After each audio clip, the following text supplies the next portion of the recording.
सेवकांच्या कणाकणात वास करणारी एक चैतन्यमय भगवत कृपा जागृत आहे। आपण सर्व मिळून एकतेने भगवंताला आणि बाबाला प्रणाम करूया। भगवान बाबा हनुमान जी को प्रणाम। महान त्यागी बाबा गुरुदेव जी को प्रणाम। परमात्मा एक। नमस्कार सगळ्यांना। परमपूज्य परमात्मा एक सेवक मंडळ, भगवंताचे उगमस्थान आणि बाबांचे निवासस्थान सिंटी नागपूर, ग्रामीण बहुउद्देशीय संस्था उमरेड संस्थेच्या वतीने आज चनोळे या गावी बाबांचे सेवक आदरणीय श्रीमान भडभाऊ यांच्या निवासस्थानी एका भगवंताचे 42 दिवसाचे त्यागाचे हवन कार्य नुकतेच पार पडले आणि त्यानिमित्त एका भगवंताच्या चर्चासत्राला सुरुवात झालेली आहे। या चर्चासत्राला सृष्टीचे विधाता, जगाचे पालन करता स्वयं भगवान बाबा हनुमानजी उपस्थित आहेत। बाबांना माझा कोटी कोटी प्रणाम। तसेच अंधश्रद्धेतून अलिप्त करणारे आणि व्यसनातून मुक्त करणारे मानव धर्माचे संस्थापक आणि आम्हा सेवकांचे सद्गुरू महान त्यागी बाबा जुंगोजी सुद्धा उपस्थित आहेत। बाबांना सुद्धा माझा कोटी कोटी प्रणाम। तसेच प्रत्येक सुखदुःखात बाबाच्या कांद्याला कांदा लावून वेळोवेळी साथ देणाऱ्या आणि बाबाच्या भगवत कार्याला सुद्धा साथ देणाऱ्या आपल्या सगळ्यांच्या लाडक्या वाराणसी आई सुद्धा उपस्थित आहेत। आईला सुद्धा माझा कोटी कोटी प्रणाम। त्याचप्रमाणे आजच्या या चर्चा बैठकीला लाभलेले आदरणीय चर्चा बैठकीचे अध्यक्ष आदरणीय श्रीमान बोरटकर साहेब उपस्थित आहेत। बोरटकर साहेबांना माझा आदरपूर्वक नमस्कार। तसेच या परिवाराचे दुःख ज्यांच्या मार्गदर्शनातून दूर झाले त्या घर परिवाराचे मार्गदर्शक आदरणीय श्रीमान सुधाकरजी ठाकरे साहेब उपस्थित आहेत। ठाकरे साहेबांना माझा आदरपूर्वक नमस्कार। आजच्या या चर्चा बैठकीचे सुंदर असे सूत्रसंचालन करणारे नंदूभाऊ बोले उपस्थित आहेत। त्यांना सुद्धा माझा आदरपूर्वक नमस्कार। माझे मित्र सचिनभाऊ कुंड सुद्धा उपस्थित आहेत। त्यांना सुद्धा माझा आदरपूर्वक नमस्कार। तसेच मंचावर उपस्थित सर्व मान्यवर मंडळी, तसेच या पेंडॉल मधील उपस्थित सर्व सेवक सेविका बालगोपाल सगळ्यांना माझा आदरपूर्वक नमस्कार। बघा नंदूभाऊनी मला एक अनुभव सांगायला सांगितलाय। मानवी जीवन आपल्याला परमेश्वरी कृपेने मिळालेलं आहे। दैनंदिन जीवनामध्ये रोज सकाळी उठल्यानंतर आपल्या दिवसाची सुरुवात होते आणि तेव्हापासूनच आपल्याला भगवत कृपेचे अनुभव यायला सुरुवात होते। कारण पावलोपावली प्रत्येक क्षणी परमेश्वर आपल्या सोबत असतो आणि सोबत असल्या वेळेस मनुष्य जेव्हा आपल्या कर्माने चुकतो तेव्हा त्याला काही भोगावं लागते, त्या कर्माचे फळ भोगावे लागतात। परंतु आपण जर नेहमी बाबाच्या नियमाने वागलं, बाबाच्या नियमाने चाललं तर परमेश्वर आपल्या पायाला काटाही रुतू देत नाही। म्हणून रोज सकाळी दिवस निघताबरोबर सर्वप्रथम परमेश्वराला एकच मागणं मागतोय, परमेश्वरा तुझ्या कृपेने सुंदर असा दिवस निघालाय बाबा। आजच्या या दिवशी मला तत्वशब्द नियमानं वागण्याची सद्बुद्धी द्या। आजच्या या दिवशी माझ्याकडून अशी कसल्याही प्रकारची चूक होऊ नये की माझ्याकडून कोणाची निंदा व्हावी, कोणाचं मन दुखावं, कोणाचा अपमान व्हावा, असल्या प्रकारचं कोणतेही कृत्य माझ्याकडून होऊ नये परमेश्वरा। आणि मला तत्वशब्द नियमाना माझा हा दिवस आनंदात जावा असं मला योग द्या। परमेश्वराला एवढे योग मागतोय आणि माझ्या दिवसाची सुरुवात होते। आणि दिवसभराच्या आचरणामध्ये जर माझ्याकडून काही छोटी मोठी चूक झाली असेल, मला ती चूक आठवते आणि त्या चुकीचं मला दुःख सुद्धा होते। संध्याकाळी जेव्हा प्रार्थनेला बसतो तेव्हा परमेश्वराला माफी मागतो की परमेश्वरा आज माझ्या हाताने चूक झाली, ही चूक परत जीवनात कधी होणार नाही याचे मी प्रयत्न करील असं परमेश्वराला सांगतोय आणि माझ्या चुकीची माफी मागतोय। तर हे असं दिवसाचं आपलं आचरण असते आणि प्रत्येक दिवसाच्या आचरणामध्ये आपल्याला परमेश्वरी कृपेचे अनुभव येतच असतात। तर असाच एक परमेश्वरी कृपेचा एक सुंदर असा अनुभव आपल्या समोर मी सादर करीत आहे। कामठी तालुक्यातील एक सत्य घटना आहे। कामठी तालुक्यात एक गाव आहे, मला त्या गावाचं नाव आठवत नाही कारण खूप दिवसापूर्वी हा अनुभव मी ऐकलेला होता। त्या गावाजवळ सहारे नावाचं एक दाम्पत्य राहत होतं। एक सुखी परिवार होता, तो परिवार मार्गामध्ये नव्हता आणि ते सहारे भाऊ त्यांचा मित्र परिवार जो काही होता ते सगळे बाबांचे सेवक होते। तर ते सहारे भाऊ अनेकामध्ये होते आणि आपल्या घरचे कामं धंदे आटोपले की आपल्या मित्रांसोबतच बसून राहायचे, शेतातून आले की मित्रांसोबतच बसायचे आणि ते सगळे मित्र बाबांचे सेवक होते। त्यांच्याकडे हवन कार्य असलं की ते हवनाला जायचे, त्यांच्या घरी विनंती प्रार्थना असली की ते तिथं जाऊन बसायचे। तर त्यांनी जे काही त्यांच्या सानिध्यामध्ये राहून परमेश्वरी कृपेचे अनुभव ऐकायचे की या मार्गामध्ये परमेश्वरी कृपा ही जागृत आहे आणि त्यांनाही भगवत कृपेविषयी ओढ लागू लागली।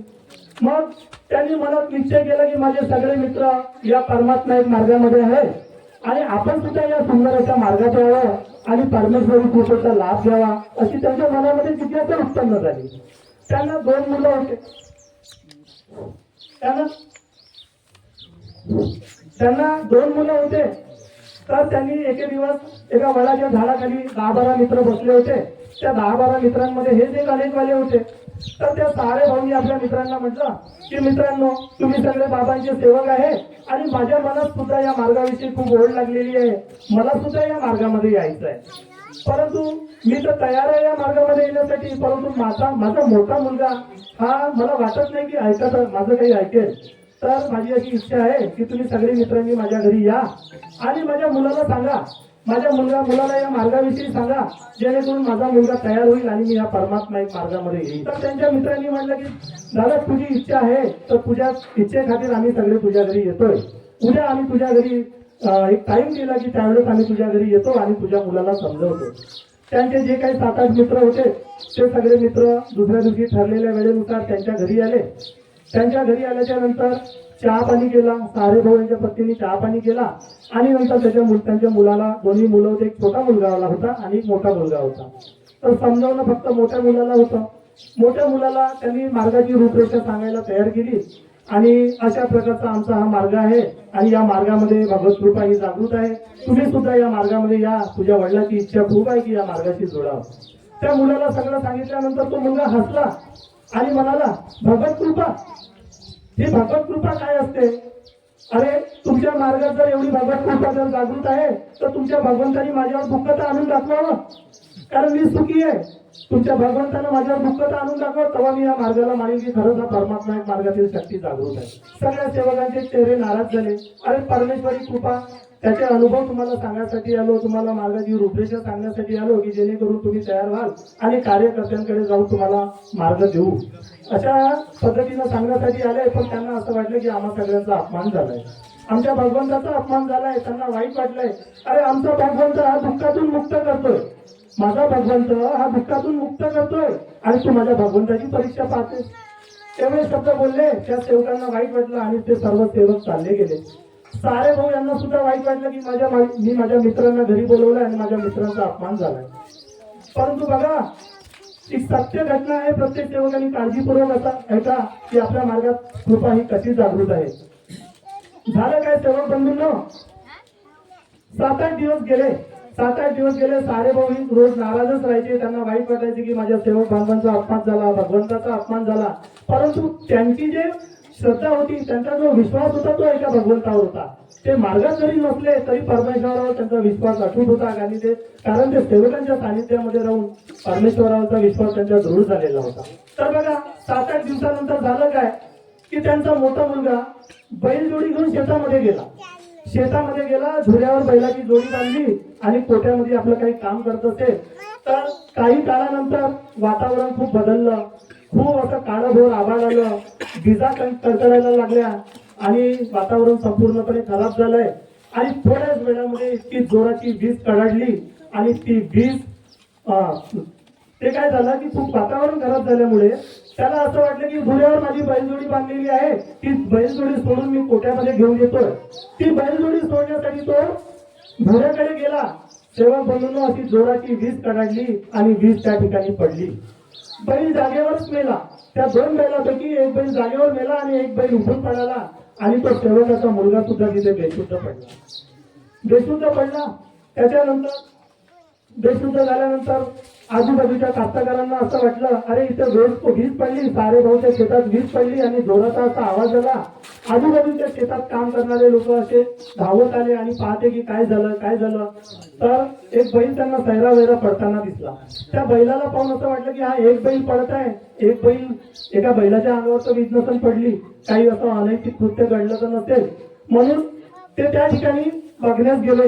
तिथं बघते तर बैल जागेवर मरून पडला होता, बैल जडला होता आणि तो सेवकाचा मुलगा सुद्धा मृत अवस्थेमध्ये पडल्यासारखा तिथे होता. त्यांना काही सुचलं नाही. एका कास्तकाराची बंडी काढली. बंडीमध्ये त्या साऱ्या भाऊच्या मुलाला बंडीमध्ये टाकलंय त्या शेतकऱ्यांनी आणि लगेच त्याला हायवेपर्यंत एखादी गाडी मिळेल म्हणून त्याला बंडीमध्ये टाकून लगेच नेलंय. बंडीमध्ये टाकून नेल्याच्या नंतर एक गाडी भेटली. एका गाडीला बोलवलं आणि एका गाडीमध्ये टाकून त्याला हॉस्पिटलमध्ये नेलं. आणि एक कास्तकार त्यांच्या घरी त्याच वेळेस धावत गेला आणि त्यांना सांगितलं की सारे भाऊ खूप मोठं वाईट कृत्य घडलं हो. तुमच्या शेतामध्ये वीज पडली आणि तुमचा एक बैल मरण पावला आणि तुमच्या मुलाची परिस्थिती ही चिंताजनक आहे, कारण तो सुद्धा बैलाजवळच उभा होता. सारे भाऊला काही सुचलं नाही. त्यांनी भगवंताला प्रणाम केला, भगवंताला आवाज दिला की हे परमेश्वरा, बाबा मी तुझा सेवक तर नाही, पण सेवकापेक्षा मी काही कमी नाही परमेश्वरा. रात्र दिवस तुझं नामस्मरण करतोय आणि हे तू माझ्या परिवारावर काय संकट आणलं परमेश्वरा. मला तुझ्या बिना कोणाचीही साथ नाही बाबा. मी जरी या मार्गात आलो नसलो तरी माझा तू आणि तुझा मी आहे परमेश्वरा. तुम्ही त्याच्यातून काहीतरी मार्ग काढा परमेश्वरा. त्यांचा परमेश्वरावर विश्वास एवढा दृढ होता की त्यांनी डोळ्याला अश्रू सुद्धा आणले नाही आणि भगवंताचं नाम स्मरण करत लगेच पळत दवाखान्याच्या दिशेने त्यांनी मार्ग गाठला. तर रस्त्यात जाताना एक बाई मिळाल्या त्यांना. म्हणजे सारे भाऊ तुमचा मुलगा गेला हो. मी आत्ताच त्याला पाहून आले दवाखान्यामधून. मग तुमचा मुलगा गेला, मरण पावला. सारे भाऊनी तरी डोळ्याला अश्रू आणले नाही. म्हटलं परमेश्वरा तू माझा आहेस, तू माझं काही वाईट करून मला शकत काय परमेश्वरा, कारण माझा तुझ्यावर खूप विश्वास आहे. तेवढं करून सारे भाऊ परत कसे तरी मग रस्त्यात एक व्यक्ती मिळाला, त्याच्या गाडीवर बसले आणि सैरा वैरा दवाखान्याकडे गेले. दवाखान्यामध्ये गेल्याच्या नंतर त्या दवाखान्यामध्ये स्ट्रेचर वरती त्याची बॉडी झाकून ठेवली होती आणि डॉक्टरांनी त्याला मृत घोषित केलं होतं की हा मुलगा मरण पावला. सारे भाऊ गेले तेव्हा सगळे शेतकरी त्या डेड बॉडीच्या आजूबाजूला होते आणि कोणी रडू लागले, कोणी सांगू लागले की या मुलाच्या अंगावर वीज पडली, बैल मेला, सगळी सत्य घटना सांगत होती. पण सारे भाऊ यांच्या डोळ्याला अश्रू येत नव्हते. बरोबरीचा मुलगा, लग्नाचा मुलगा मरण पावला म्हटल्याच्या नंतर त्यांच्या डोळ्याला अश्रू यायला पाहिजे होते, परंतु ते रडत नव्हते. त्यांचं मन हे पूर्ण परमेश्वरामध्ये होते. म्हणाले भगवंता परमेश्वरा हे काय झालं परमेश्वरा माझा मुलगा गेला असं माझं मन मानत नाही. तू जरूर माझ्या मुलाची काहीतरी परीक्षा घेत आहे परमेश्वरा. जर परमेश्वरा तो तुझा असेल तर तू घेऊन जा आणि माझा असेल तर मला परत कर परमेश्वरा. त्याच्या चुकीची मी माफी मागतो परमेश्वरा. त्यांना काही सुचलं नाही. डॉक्टर शेतकऱ्यांनी सांगितलं का हो, डॉक्टरांनी चेकअप केलं, सगळं काही झालं, मृत घोषित केलं. म्हणाले की बॉडी तुम्ही घरी घेऊन जा, पोस्टमॉर्टम करता येणार आहे असं त्यांनी सांगितलंय आणि बॉडी तिथे ठेवलेली आहे. सारे भाऊंना काही सुचलं नाही. लगेच तिथे एक ग्लास ठेवलेला होता वॉटर कूलर वरती. त्यांनी तो ग्लास घेतला आणि त्या ग्लासाला धुवून त्या ग्लासामध्ये पाणी घेतलं, कारण त्यांना मार्गाची रूपरेषा माहित होती की या मार्गामध्ये तीर्थ कसं बनवावं लागते, परमेश्वराला हात कशी द्यावं लागते, शब्दाचं महत्व काय असते, हे नेहमी ते चर्चा बैठकीला जायचे. कारण चर्चा बैठकी मानव धर्माची शाळा असते. आपण सेवक जेव्हापर्यंत चर्चा बैठकीमध्ये जाणार नाही, आपल्या मार्गात येऊन आपल्याला काही अर्थ राहणार नाही. कारण आपल्याला जे ज्ञान प्राप्त होणार आहे, आज या चर्चा बैठकीमध्ये जे काही आपल्याला शिकायला मिळत आहे ते कुठे आपल्याला मिळणार नाही. कोणी आपल्याकडनं फीस वगैरे दक्षिणा वगैरे काही घेत नाही. ते फ्रीमध्ये मिळणारं मार्गदर्शन आहे आणि बाबांनी ही शाळा आपल्याला लावून दिली आहे ज्ञान घेण्यासाठी. आणि झालं काय, सेवक बंधूंनो, त्यांना काही सुचलं नाही. त्यांनी ग्लासामध्ये तीर्थ घेऊन एका बाजूला बसले आणि त्यांना माहितच नाही की त्यांनी किती फुकाचे तीर्थ, बाबा हनुमानजी फू म्हणून त्यांना किती वेळा फुका मारल्या माहित नाही. पण त्यांनी ते फुका मारल्या आणि ते फुका मारलेलं तीर्थ मुलाच्या जवळ घेऊन गेले आणि मुलाच्या तोंडामध्ये खोटं काढून त्यांनी तीर्थाचे 2 थेंब टाकले. थोडंसं हातावरती तीर्थ घेऊन डोळ्याला लावलं आणि त्याच्या अंगाला लावलं आणि परमेश्वराकडे पाहून परत हात जोडले की परमेश्वरा बाबा तुम्ही त्यातून काहीतरी मार्ग काढा. बघा, ज्या डॉक्टरांनी सांगितलं होतं की तुमचा मुलगा गेला, मेडिकल सायन्स डॉक्टर काय असते, मेडिकलचे स्टुडंट असतात, त्यांनी सांगितले की मुलगा एक्सपायरी झालाय, त्याच्यात श्वास घेणं बंद झालंय, सगळं झालंय, आता काही काळानंतर बॉडी पोस्टमॉर्टमला नेणार. परंतु जसे 2 थेंब तीर्थाचे त्याच्या तोंडामध्ये टाकले, मुलांनी डोळे उघडले. बघा, ही इतकी मोठी भगवत कृपा जागृत आहे. त्या 2 थेंब तीर्थाच्या मुलाच्या पोटात जाता बरोबर त्यांनी डोळे उघडले मुलांनी. तसा तो ओरडला, सारे भाऊ ओरडला की भगवान बाबा हनुमानजी. तेव्हा सर्व असलेले आजूबाजूचे शेतकरी सुद्धा एकदम विचारात पडले की हा मेलेला मुलगा जिवंत कसा झाला. तसे डॉक्टरांना बोलवले, डॉक्टरांनी परत ट्रीटमेंट चालू केली, सगळं काही चालू केलं. डॉक्टरांनी सुद्धा विचारात पडले की हा मेलेला मुलगा जिवंत झाला कसा, अशी कोणती शक्ती या माणसाजवळ आहे, असं काय आहे. त्यांनी एकच म्हटलं की माझा भगवंत माझ्याजवळ आहे. आणि बघा, त्या मुलाचा उपचार झाला, मुलगा बरा झाला, मुलाला घरी आणलं आणि त्या मुलाच्या डोळ्यामध्ये अश्रू येऊ लागले की परमेश्वरा त्याला त्याची चूक कळली की परमेश्वरा मी म्हटलं की तुम्ही माझ्यावर दुःख आणून दाखवा तेव्हा मी या मार्गाला मानेन. अरे माझा भगवंत दुःखातून मुक्त करतोय, तुका माझ्या भगवंताची परीक्षा बघतो. त्यांनी भगवंताला परीक्षा पाहण्यासाठी म्हटलं, सेवक बंधूंनो माझ्यावर दुःख आणून दाखवा. त्या परमेश्वराची परीक्षा पाहण्याची ताकद आपल्या सेवकांमध्ये आहे का? बघा, परमेश्वराने एवढं मोठं दुःखही आणलं आणि त्या दुःखातून त्याला मुक्तही केलं. त्यावेळेस त्याच्या मुखातून शब्द निघाले की बाबा आपल्याला परमात्मा एक मार्गात जायचं आहे, त्या मार्गासारखी शक्ती जगामध्ये कुठेच नाही. आनंदाने चांगल्या पद्धतीने ते सर्व परिवार, मुलगा दुरुस्त झाल्यानंतर कार्यकर्त्यांकडे गेले, सर्व मित्रांना बोलवलं, मित्रांची माफी मागितली त्या मुलांनी आणि कार्य घेतले. आज बाबांचे त्यागी सेवक आहे, आनंदाने आपला प्रपंच करत आहे. आणि काही दिवसानंतरच असं झालं की एक बैलजोडी त्यांच्या शेतामध्ये आली. बैलजोडी शेतात आली, कोणाची आहे काय आहे माहित नाही. त्यांनी पोलीसमध्ये कंप्लेंट केली की आमच्या शेतात एक बैलजोडी, सुंदर अशी देखणी बैलजोडी आलेली आहे. पण तेही त्यांना माहित पडलं नाही. इकडे तिकडे इन्क्वायरी केली पण ते बैल शेतातून जायलाच तयार नव्हते. बघा, ते 2-3 दिवस बैल शेतामध्येच राहिले. त्यानंतर असं वाटलं की ही भगवंताची काहीतरी कृपा असेल. परमेश्वरांनी त्यांचा एक बैल नेला होता, एका बैलाच्या ऐवजी ती बैलजोडी दिली. पोलीसमध्ये तक्रार दिली गेली की उद्या कोणी आपल्यावर चोरीचा आरोप लावू नये. ती जोडी त्यांच्याकडे सही सलामत आहे. सेवक बंधूंनो, अशी आहे आपल्या भगवंताची कृपा. जर आपण तत्व शब्द नियमानं वागलं आणि परमेश्वरावर जर आपला विश्वास अटूट असला तर परमेश्वर आपल्या पायाला काटाही रुतू देत नाही. आपण काय करतो, मार्गात येतो. ज्या दुःखासाठी आपण मार्गात आलो त्या परमेश्वराची झोप लावता बरोबर कार्यकर्त्याच्या शब्दावर आपल्याला आराम होते. आराम झाल्यानंतर आपण म्हणलंच आहे की मनुष्य बैमान आहे, स्वतःला खूप हुशार समजतोय. अरे मी मार्गात आलोय, माझं दुःख दूर झालं म्हणजे झालं. अरे पावलं पावली माणसाने ते दुःखाचे दिवस विसरू नये की ज्या दुःखामुळे मी मार्गात आलोय, ज्या दुःखामुळे परमेश्वराने मला या दुःखातून मुक्त केलंय, तो माझा भगवंत किती महान आहे. आणि माझं जीवन, माझा प्रत्येक दिवस या परमेश्वराच्या चरणामध्ये समर्पित असला पाहिजे. म्हणून सेवक बंधूंनो, सांगण्याचं तात्पर्य एवढंच की परमेश्वरी कृपा ही खूप महान आहे. आणि आपले बाबा सुद्धा खूप महान आहे की त्यांनी सुंदर असा मार्ग आपल्याला दिला. हा मार्ग दिला नसता तर आपण अंधश्रद्धेमध्ये भटकतच असतो. अरे एका भगवंतासाठी आपण परमेश्वराला कुठे कुठे पाहत नव्हतो.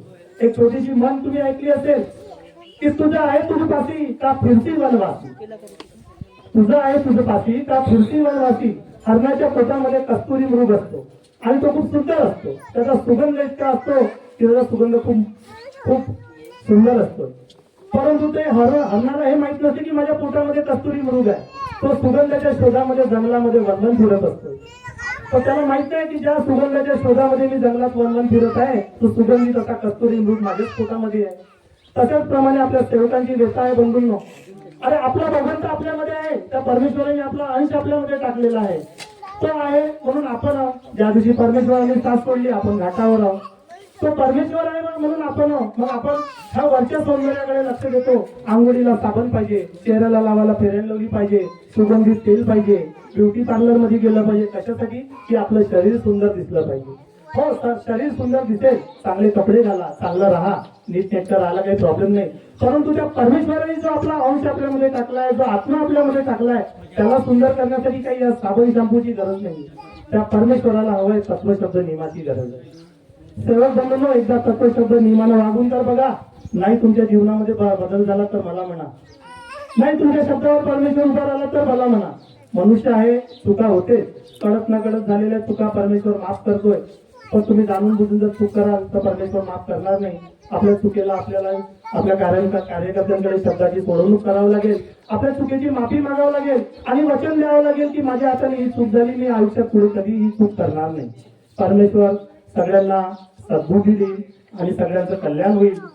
सगळ्यांनी तत्वशब्द नियमानं वागण्याचा प्रयत्न करा. मी करीन एवढंच बोलतोय आणि माझ्या शब्दांना मी इथेच विराम देतोय. सगळ्यांना माझा आदरपूर्वक नमस्कार. धन्यवाद.